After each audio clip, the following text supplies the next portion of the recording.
What does it take to shatter an entire worldview? For one man, it wasn't a theological argument. It wasn't a political debate.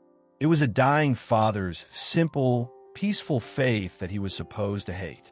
This is the story of Bruno Goo. In France, he's known as one of the most prominent former Muslims who returned to the Catholic faith. But this isn't just a story of changing religions. It's a story of two completely different visions of God. One, a God of rules and fear. The other, a God who is love itself. His journey forces us to ask a tough question. Do we see God primarily as a lawgiver to be obeyed, or as a loving father to be known? Bruno's story starts with emptiness. Born in Belgium in 1986 to a non-practicing Catholic family, he felt spiritually adrift as a teenager. A dream of being a soccer pro was shattered, and his home life was unhappy. At just 15, he found what he was missing in a local mosque during Ramadan. He was captivated by the warmth, the community, the solidarity. He was also completely unprepared to defend his cultural Catholicism. When someone challenged him with questions like, if Jesus ate, how could he be God? Bruno had no answers.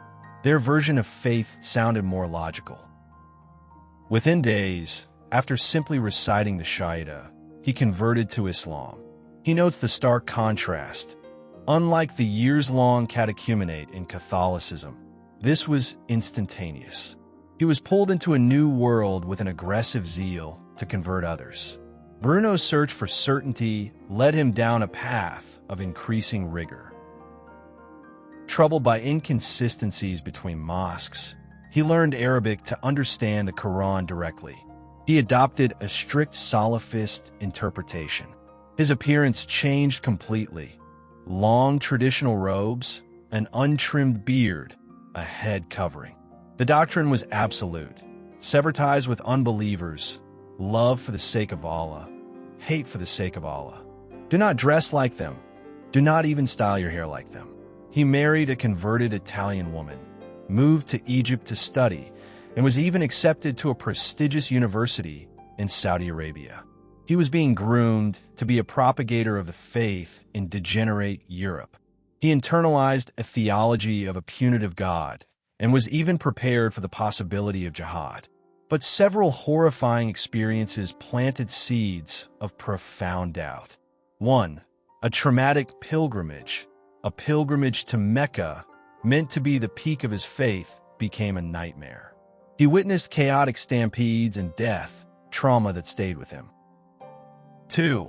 A father's horror, when men proposed marriage to his 7-year-old and then 9-year-old daughter. A practice doctrinally permissible, his heart revolted. He saw for the first time a great chasm between doctrine and conscience. 3.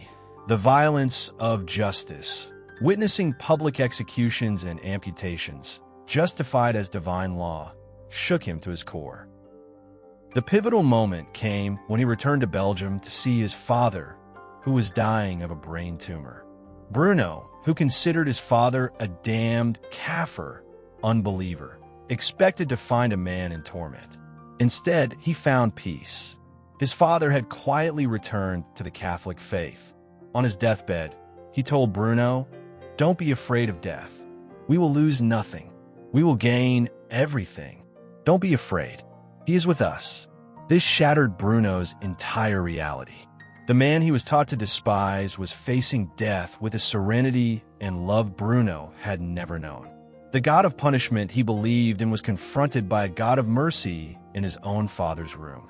In the agonizing struggle that followed, Bruno began to research Christianity, though he fiercely resisted the idea of Jesus as God. In a moment of desperate curiosity, he decided to pray in the name of Jesus, thinking, "I have nothing to lose." He describes what happened next as a physical, overwhelming force. "I truly heard the verse that every knee shall bow before Christ. It exploded within me." He went home and told his wife, "All these Bibles you see, it's not because I want to convert Christians. It's because I myself am a Christian." This decision cost him dearly. His marriage eventually ended. But he had found a foundational truth. God is love. Not just a God who loves, but whose very eternal essence is love. Bruno's story doesn't end with his baptism. He now offers a crucial insight for all of us. He sees a new plague. Christians want to live their faith like Muslims live Islam. He explains that many of his former peers see Christianity as a license to do anything because Jesus already died for you. They don't see its moral architecture. He warns us not to reduce our faith to a list of halal and haram. What music is allowed? Can I get a tattoo? Christian morality is not a morality of what is permitted, he says. It is a morality of what is good. The question is not, can I do this, but does this bring me closer to God or take me further away? The answer is personal, depending on each person's journey. It's about worship in spirit and truth, seeking the good itself.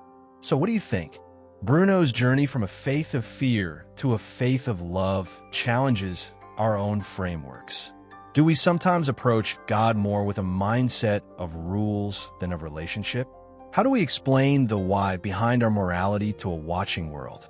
Share your reflections in the comments below. If this powerful testimony of grace and truth resonated with you, please give this video a like and share it. Thanks for watching.